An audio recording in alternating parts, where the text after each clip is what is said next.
So today I was out and I saw a woman with bruises. Um, and it triggered something that I didn't realize that I had overcome over time because it was so part of my everyday nature, everyday thinking process. But she was bruised, but she had on these big old shades, oversized shades. But you could still see the bruises on her face. You could still see the bruises on her arms. And I rem- I remember me being in that relationship where I would hide my bruises. I would wear makeup. I would wear long sleeves, long pants. When it was over 100 degrees outside, just to cover up. And I remember that I mean, it took me a minute for me to not see myself bruised. Um, in the moment that I was seeing her, I was hearing somebody telling me how beautiful I was. And simultaneously, it was like the past me was introduced to the new me. Because for a long time, I mean, like 10 years, I was never able to look in the mirror without seeing bruises on my face. Because, and in different phases, like sometimes I would see it and it would be, I would look in the mirror and I would see it and it would be like a yellow bruise that looked like it was healed, like it was healing. Or other times it would be black and blue.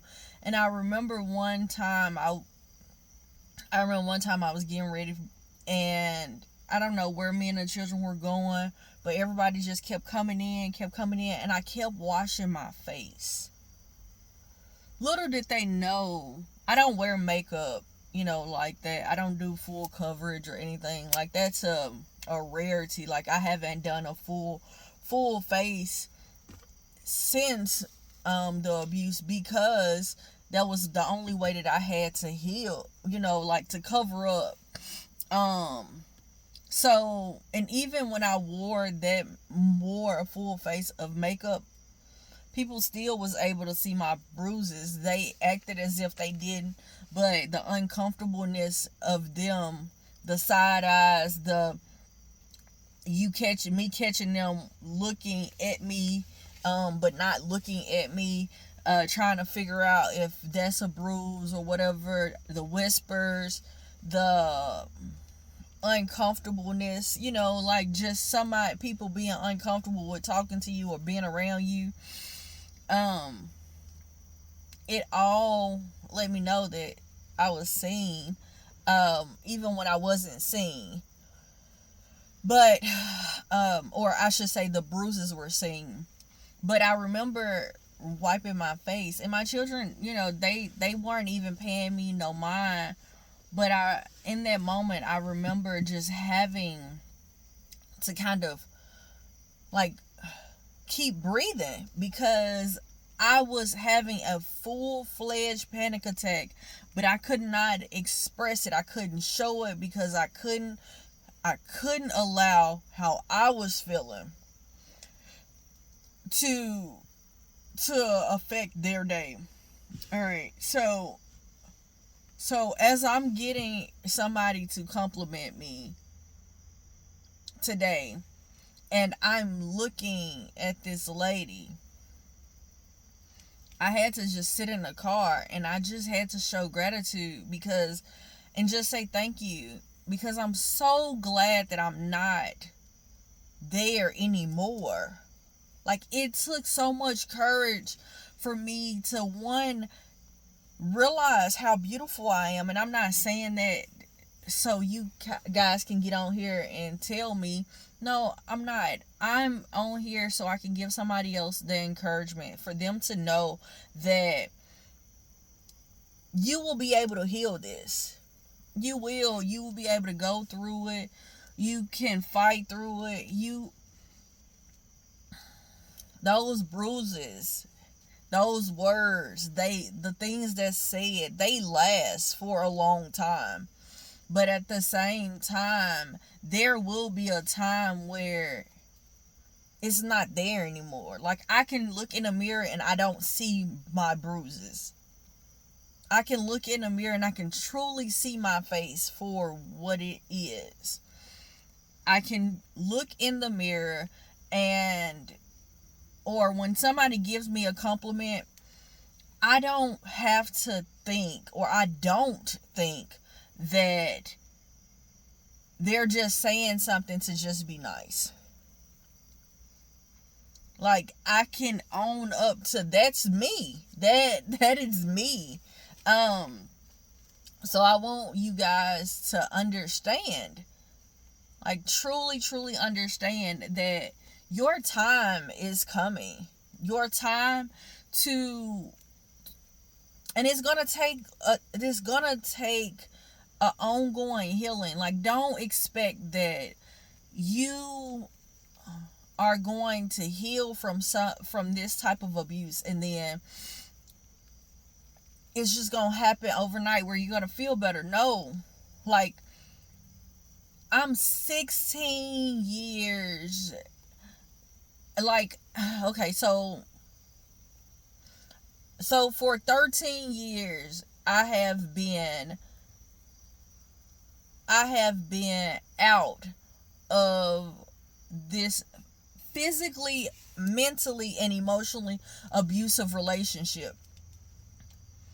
And I'm just now seeing where I can look at that lady's situation and I can see when I was there. I remember going out, like, my abuser would not let me go out in public when I was bruised. He would keep me in the basement where I couldn't go anywhere, and he would he would tell other people, like, when they would come over, that I wasn't there, or I was in the hospital, or just tell them different lies about me. And I was down there, I could hear what was being said.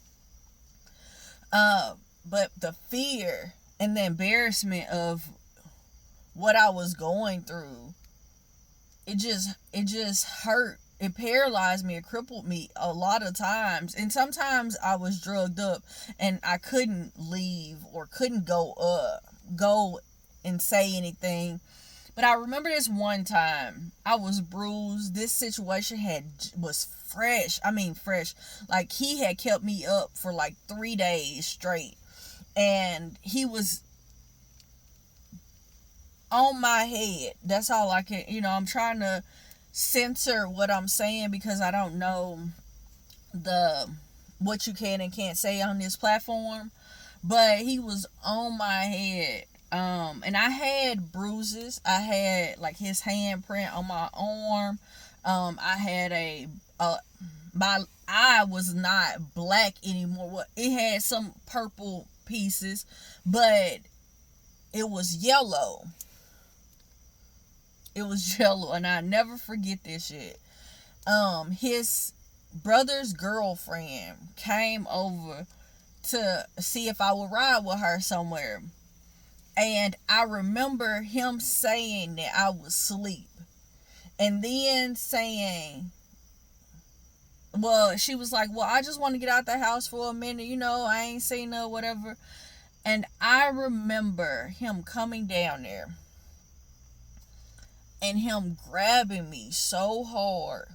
Like, I mean, when I say hard, and punching me in my side and said, if you dare say that I did any of this to you, you will not be able to ever get your child back. And he was like, I'm doing you a favor by letting you out the house. And I remember going out, and I remember people looking, because like we're going around people that he knows, because I couldn't go around my family or go around people that I knew unless he was there. But he would let me go around his family, around his friends, around, he would allow me to go around those type of, that group. And so we're going around all of these people that he knows, and I'm watching them like side eye me. I'm watching them, and I was so uncomfortable. I remember feeling disgusted with myself, and then disgusted at these people that's not even saying anything about it. They just acting like they don't see it, but then at the same time they're making it very obvious that they see it. And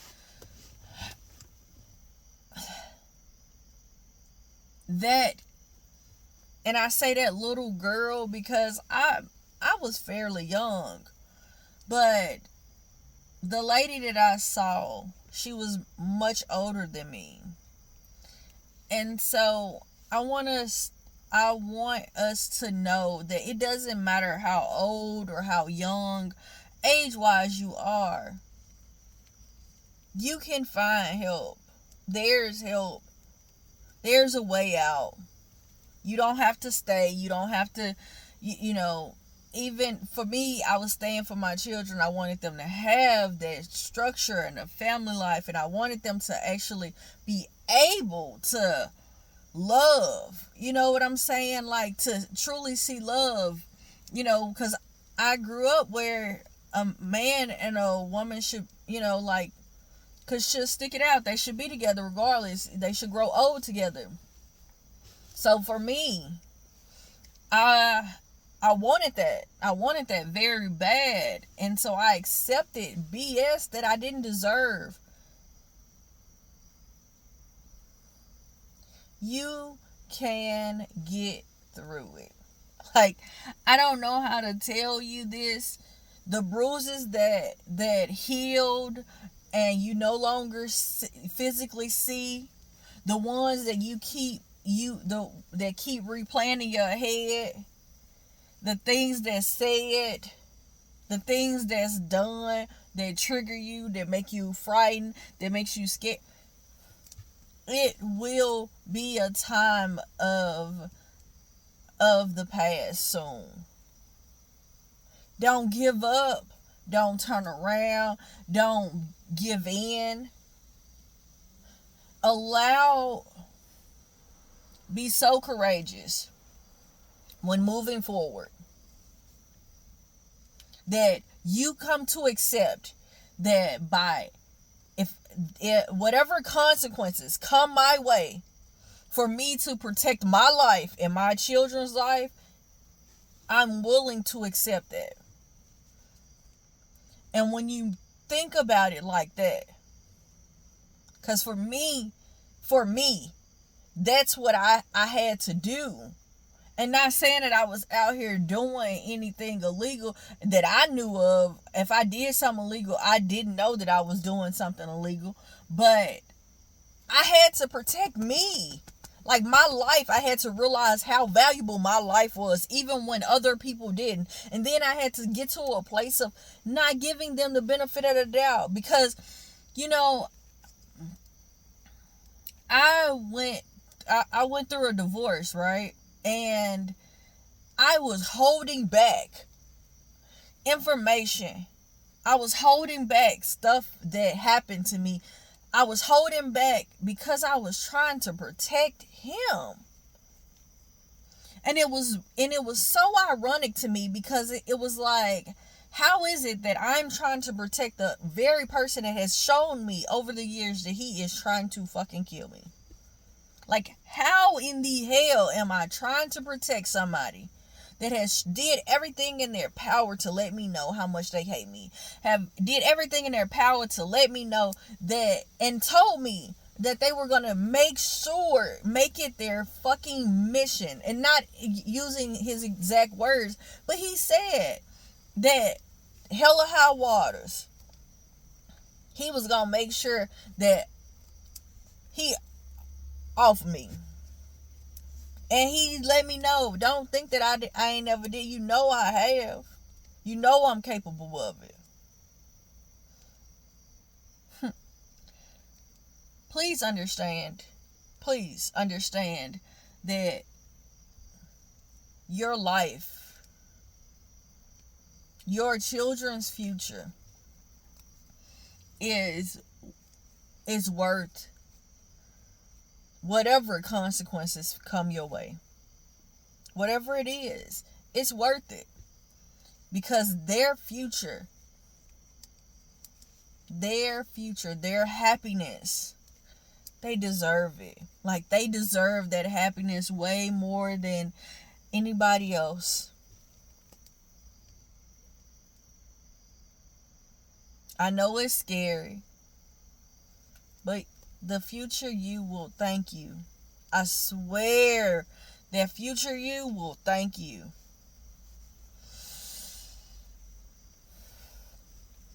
I hope this helped.